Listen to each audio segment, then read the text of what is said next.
Greetings! And welcome back to Cottage. It feels like so long since we've sat down and had a little chat with you all, and we're looking forward to catching up with you about our trip to Sweden and what we've been up to since getting back to the cottage. While we were overseas, we got a lot of perspective changes, and we are trying to utilize that and bring that back into our daily routines here at the cottage and resetting our slow living lifestyle here. We will tell you more about the trip later in this video, how we almost didn't even make it, but how it miraculously solved itself the very same day as the flight would leave. That's crazy. But first, let us tell you what we faced when we returned to our cottage after a few weeks in Sweden. And in case you're new around here, I'm Lindsay. And I'm Jonas. And we would love for you to subscribe and join our Cozy Cottage Club here in case you haven't already.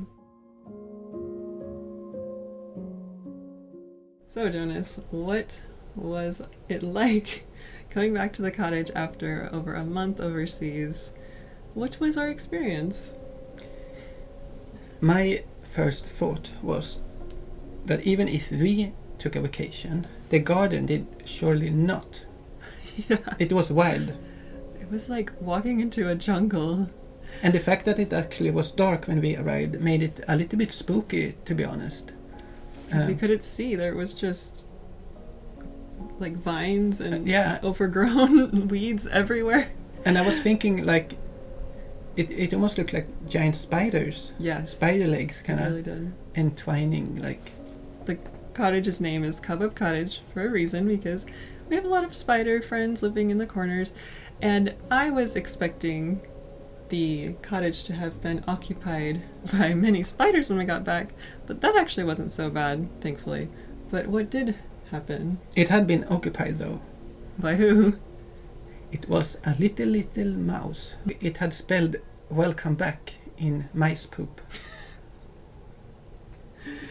And yes. That's like something you don't want to face when you have been traveling for, like 10 hours. Yeah. After a very long day. You feel tired and jet lag, and it's actually time to go to bed. Yes. So to start clean up the welcome message. So yes, we had quite the welcoming committee, and it felt like as soon as we put our bags down that we had to put on our cleaning clothes and disinfect everything, and it took so long, and we were so tired, and I was like crying cleaning up the droppings because I'm so tired. So how long did it take us to get the cottage kind of back in order before we even started unpacking or anything?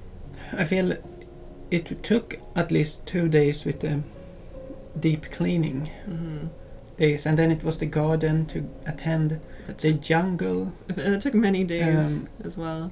And it was so sad because all my potted herbs were like fried during the heat wave that happened while we were gone.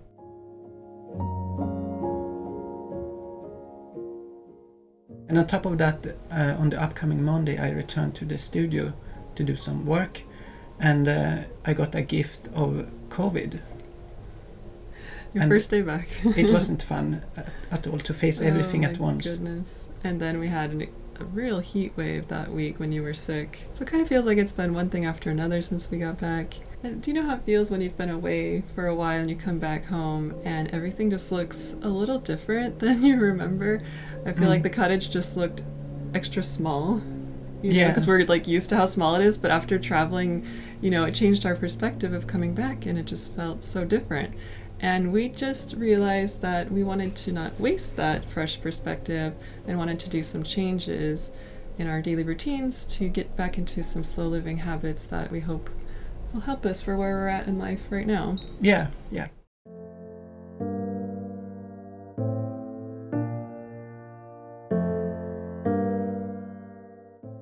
So for me personally, I've been dealing with insomnia, and coming back from a trip with jet lag is not really an help. And I've been experiencing some anxiety and depression lately because I can just tend to be really hard on myself, and a very helpful tool that we've been using to help us get back on track is the app Aura. Aura is an all-in-one app for well-being and sleep. It has thousands of meditations, life coaching, and endless resources for better mental health. Aura's content is created by hundreds of expert coaches and therapists from around the world, so it feels like a Spotify for the mind and soul. What I love about the app is you can get personalized recommendations that are curated daily and reminders so that you can get back into a habit. Even just after a few days of using it, I felt so much better with my anxiety. After a few nights of trying the soundscapes and the bedtime stories, I feel so much more relaxed and rested when I wake up. It's the only app that I've tried that have really helped my insomnia. We would love for you to try Aura for yourself. You can start today for free. And the first 500 to use the link in the description will receive 25% off the membership. We would love to hear how Aura helps improve your well-being.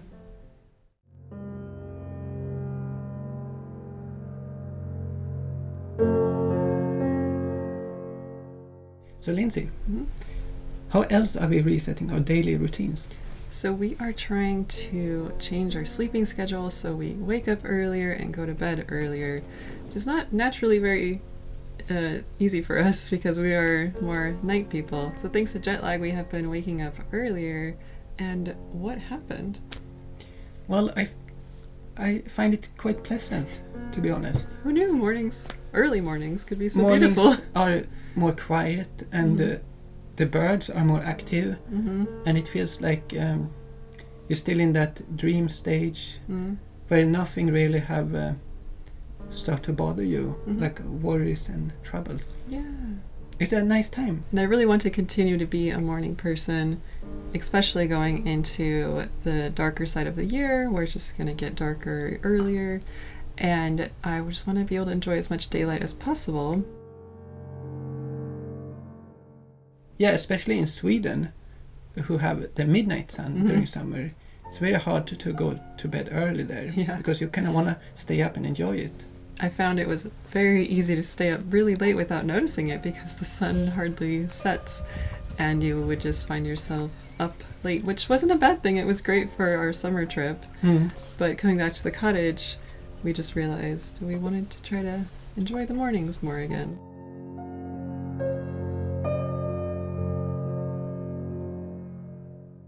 And you know what I noticed too? That if I have an early start, I bring less stress with me in the day.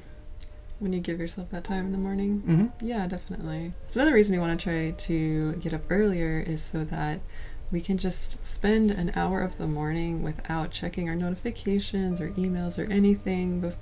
Just to spend the first hour of the day doing something mindful like yoga or meditating or journaling or reading, and not let any, outside influences come into your mind yet. Just use that hour just to be with your own thoughts. And we've been doing that already, and it's really helps for the rest of the day, whatever comes your way.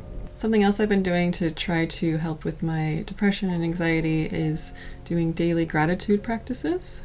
And so whether I listen to a gratitude meditation or journal about it, it definitely helps set the mood for the rest of the day and helps just me be more mindful and more grateful for what we have.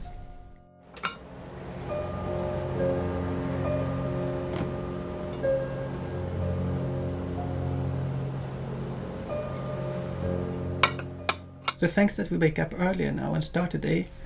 I feel like we get on the road to a better meal habit. I know I'm not the only creative person that, sometimes just live on the fumes of coffee for many hours. And never take a break. Never take a break. So it feels really good to get back into a more regular and good eating habits. And, we've been eating more clean again because what did we eat a lot of in Sweden? I mean, that's the vacation diet, I think. And when you're on a vacation, it's fine to enjoy life a little bit. So, of course, a vacation like that is time when you just put your diet aside a little bit and eat what you have missed, what your body craves. Yes. But that can't be forever. Exactly. I know, I think we ate a lot of Swedish meatballs, of course, and sausage and heavier foods than we usually eat every day, and so much fika. Fika? Yeah, that super old traditional Swedish activity that increases joy and happiness. So if you haven't heard of fika before, it's a Swedish kind of activity that is surrounded by coffee and sweets, like little Like a treats. like a tea time with coffee. It's in between the yeah. meals. It can be a social activity when you meet your friends for a cup of coffee, having a fika together. But it can also be your alone time treat for yourself. But since we were visiting family and friends we haven't seen in for 3 years, I think we had fika maybe Of course, you twice gather a day. around and have fika and talk. There were some times where it was reconnect. fika twice a day, Yeah, many days in a row. And how can you turn down all the wonderful strawberry cakes and cinnamon rolls that everyone's made for you? After a few weeks, you really start to feel it. And so being back at the cottage now, it's felt just nice to kind of give that a rest and go back to some more clean eating habits. But we still have fika. we still have fika, but maybe not as many times a day.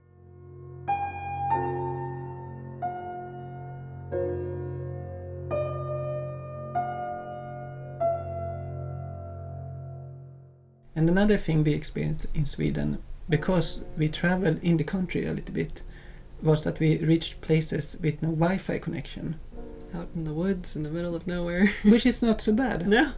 So it was a social media break that just naturally happened. I realized after a week being off of social media, coming back to it, that maybe that was the longest I had been away from it in a really long time. Coming back into scrolling just felt so strange, and you just kind of saw it more for what it was.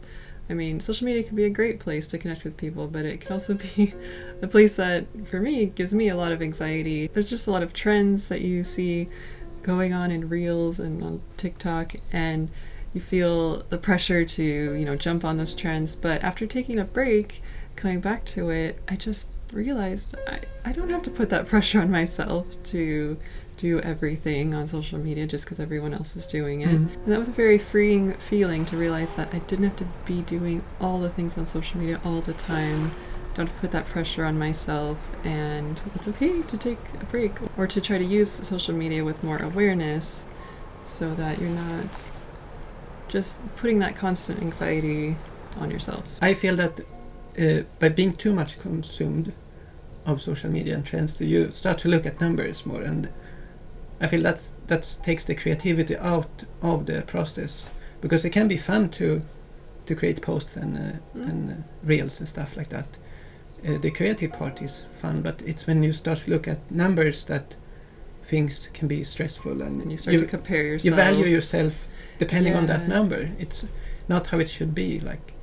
Your self-worth can really go down the drain, and that's part of all the anxiety and depression I've been feeling lately. And so taking that step away for a while and taking a break from making videos over the summer was a real refresher, I guess you could say.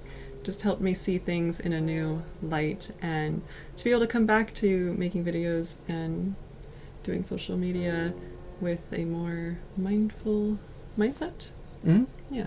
And another big thing I'm trying to change is to not be on my phone before we're going to bed.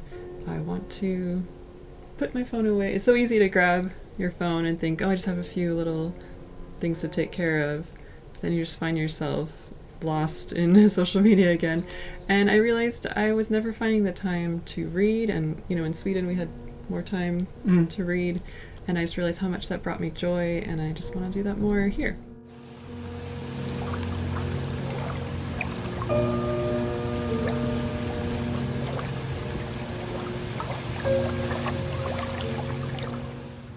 So that's how we have been using our fresh perspective after our trip to reset some of our daily habits to improve our overall well-being. And we would love to hear if you have also been doing any resetting of routines as we sort of shift from summer into fall season.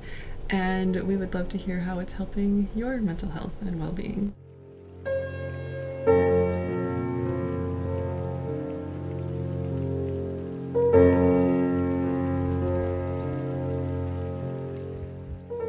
So we promised you earlier to tell you a little bit more about the Swedish trip. Yes, please tell us some of the stories.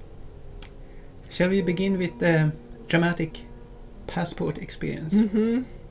Because you know when you have booked a trip and you a few days before the trip are checking in online, you're filling in all the necessary forms and stuff. Mm-hmm. So our flight would leave on a Tuesday, and this was a Sunday afternoon. Mm-hmm.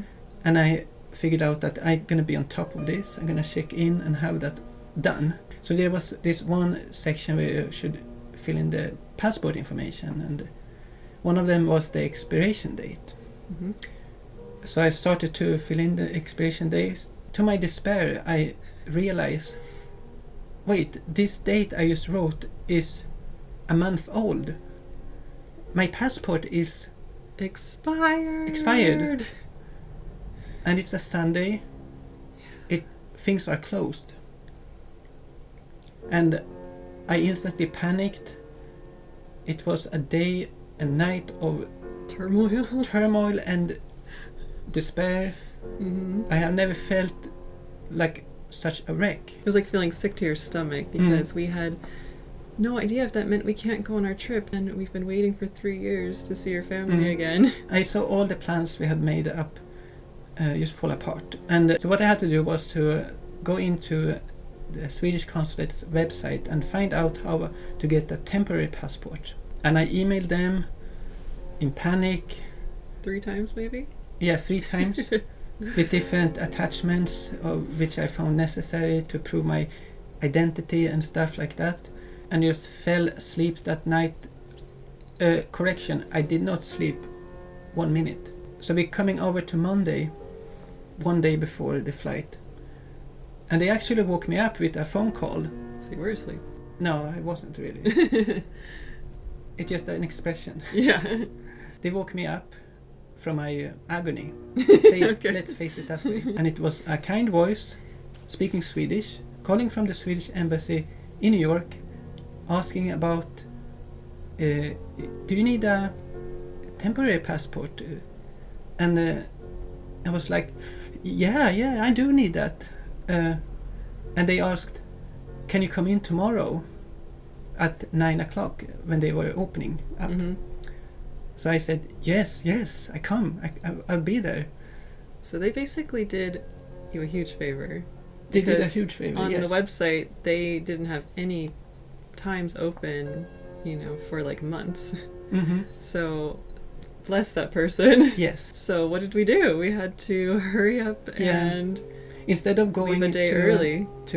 Instead of going to the airport on the next day, we had to find a hotel in New York City to be there first thing in the morning.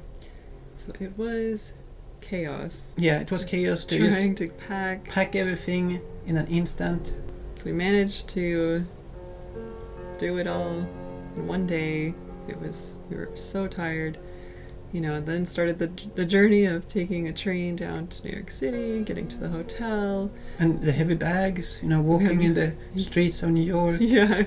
So from relaxing bird sounds to jackhammers in the morning, we found ourselves at the New York hotel and me walking to the consulate. And after I leave the consulate with my new temporary passport, that was the first time I really feel relieved. And I start to feel inspired, hearing these New York things, the accents and things like, hey, I'm walking here, from a big city, You were and going down. Got myself some bagels for breakfast, bring it back to the hotel. A little bit more planning from my side would have been a good lesson. I guess it's easy to feel like in the last 2 years that, time has kind of stood still for certain things, but things like passports still expire. Thankfully it worked out. It was a wonderful feeling to be back in Sweden and see my family, but also a little bit shocking in a way because things have changed around, things you were used to. But in a way it was wonderful to get that face-to-face reconnection feeling that you don't really get just talking to each other through Skype or stuff. It always takes a minute to adjust from being used to seeing the person this big on your phone screen to in person, in 3D. 3D, yeah.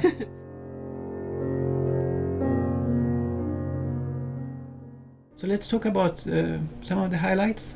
What was the first highlight for this trip?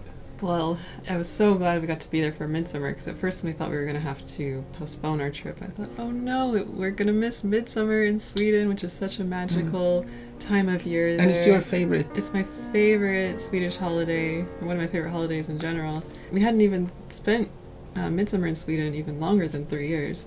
So it was so nice to experience that Swedish summer tradition again. And within our trip to Sweden, we had the little getaway, just the two of us, to a magical island where we stayed in a little fairy tale cottage, which we also did a video about.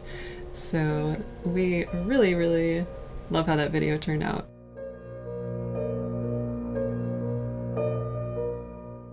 And one wonderful opportunity that I got that I haven't had for a long time, for many years before, was to go up to the north, where my family is from, on my dad's side. And up there we have a family cottage that we could spend some time in. And you were reunited with your twin brother? Yeah, for the there? first time in 3 years, I was reunited with my twin brother up there, who had traveled from where they live. Yeah. And it was such a enchanting and magical moment. And you had never been in the north, in the Swedish north. No. So what was your first impression? Well, first of all, it was just such a journey to get there. It took, we had to stay one night on the way up there and back. And, you don't think of Sweden as a very big country, but driving, up the coast there, it was like such an adventure, seeing the landscape change. And a lot of forest. So we were traveling up there in an RV, which is also what we stayed in up there outside the cottage, to have room for everybody that was there. And I even saw a moose and 2 reindeer. So that was really cool, because you realize that you're so far north. Like, it's not technically up in the Arctic Circle, but it's only like an hour away. So it's pretty much Lapland up there where your dad grew up. And it's super close to Finland.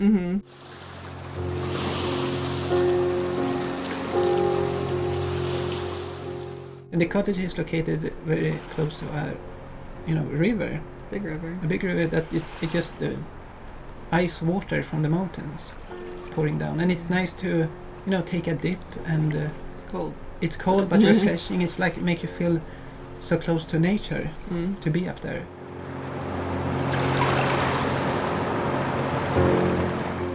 But of course, like, a cottage need to be entertained, and it was a lot of work at the same time, like painting the walls and just you and your twin were fix up painting some stuff. and fixing up the outhouse and stuff like that.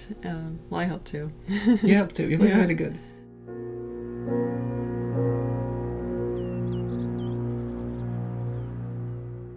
So it was really quite an adventure, all the things that we did. But it was, at times kind of exhausting keeping up such a fast, like a social pace, and all the different traveling. And we slept in so many different places and saw lots of different people.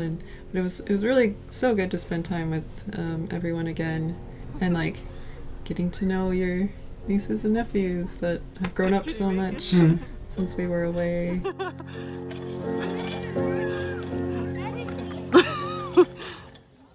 But of course it wasn't only vacation to be there, because after 3 years of absence there was some stuff we had to attend to and deal with.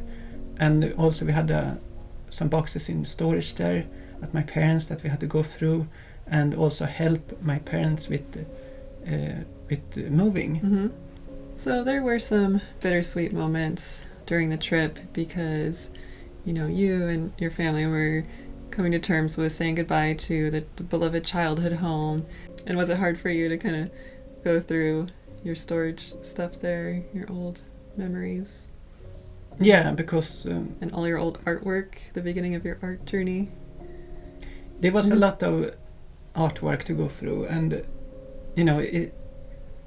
they're not really attached to me nowadays, but it was at least the beginning of the journey. And you kind of want to get rid of some stuff, but of a nostalgic reason you can't, and you're dealing with yourself, and it's a really hard process. So after coming back to the cottage, we had extra sentimental things that we brought back with us that, we also are trying to figure out where all these things are going to go. Yet at the same time, we didn't get to bring everything that you maybe wanted to. So one thing I am a little bit sad that I couldn't bring was the books I have there. Mm-hmm. Because it's like special books. It's like Swedish books, Lord of the Ring, Hobbit, Silmarillion, and all those nerdy fantasy stuff that I like. But for now we felt it was maybe better to just leave those kind of things in a box there, and because we would love to spend more time there in the summers, and we'll see what the future holds.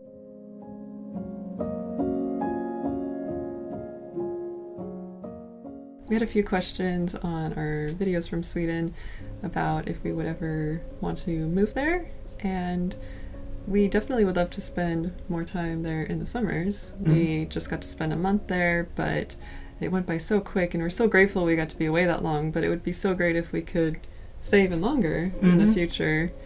But it also feels so good to be back here at Cobweb Cottage and with Tibby and all the cobweb critters, and we're really looking forward to Halloween time here in Sleepy Hollow. So we will see what happens in the future. Yeah. Only the future knows.